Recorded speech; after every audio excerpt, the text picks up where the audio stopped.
ಎಲ್ಲ ಶಕ್ತಿ ನಿಮ್ಮೊಳಗೆ ಇದೆ, ನೀವು ಏನು ಬೇಕಾದರೂ ಮಾಡಬಹುದು. ಸ್ವಾಮಿ ವಿವೇಕಾನಂದ. ಗುಡ್ ಮಾರ್ನಿಂಗ್ ಎಲ್ಲರಿಗೂ. ನಾನು ವಿದ್ಯಾ. ಬೆಳಗ್ಗೆನೇ ಎದ್ದು ವಾಕಿಂಗ್ ಮುಗಿಸಿ ನನ್ನ ಮನೆ ಮೇಲಿರೋ ಪುಟ್ಟ ಗಾರ್ಡನ್ನಲ್ಲಿ ತುಂಬಾ ಹೂವು ಬಿಟ್ಟಿತ್ತು ರೀ. ಆ ಹೂವನ್ನೆಲ್ಲ ನಾನು ಕಿತ್ಕೊಂಡು ದೇವ್ರ ಪೂಜೆಗೆ ಅಂತ ತೊಗೊಂಡು ಹೋದೆ.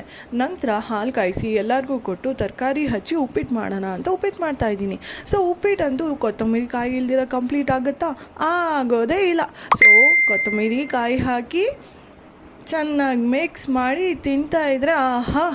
ನಂತರ ದೇವ್ರ ಪೂಜೆಗೆ ಅಂತ ರೆಡಿ ಮಾಡಿದೆ.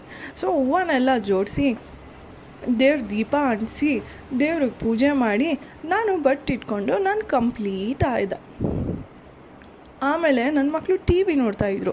ಸೊ ಅವ್ರನ್ನ ಎತ್ತಾಕೊಂಡೋಗಿ ನಾನು ಒಬ್ರೊಬ್ರಿಗೂ ಸ್ನಾನ ಮಾಡಿಸಿ ಒಂದು ಹೀರೋನ ಹೀಗೆ ರೆಡಿ ಮಾಡ್ತೀನಿ.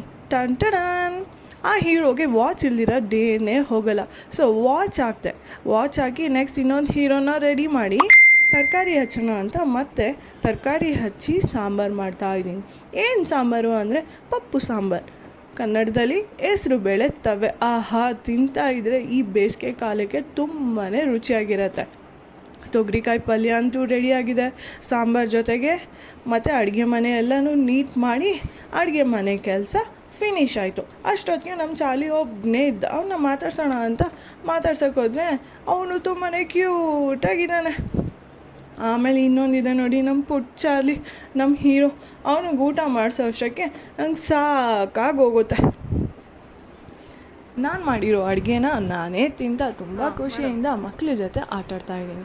ಮಕ್ಕಳು ಆಟಾಡ್ತಾಯಿದ್ರೆ ಅವ್ರ ಖುಷಿ ನೋಡೋದಕ್ಕೆ ಒಂದು ಚೆಂದ.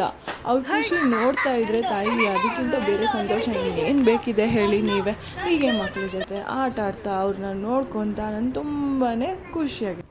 ಸೊ ಆಲ್ರೆಡಿ ರಾತ್ರಿ ಆಗಿದೆ ಅಲ್ವಾ. ರಾತ್ರಿ ಟೈಮಲ್ಲಿ ನಾನು ನನ್ನ ಮಕ್ಕಳಿಗೆ ಏನಾದರೂ ಒಂದು ಗುಡ್ ಥಾಟ್ ಹೇಳ್ತೀನಿ. ಇವತ್ತಿನ ಗುಡ್ ಥಾಟ್ ಏನಂದರೆ, ನಾವೆಲ್ಲೇ ಇರಿ ಹೇಗೆ ಇರಿ ನಾವು ತುಂಬಾ ಹ್ಯಾಪಿಯಾಗಿರ್ಬೇಕು. ಯಾಕಂದರೆ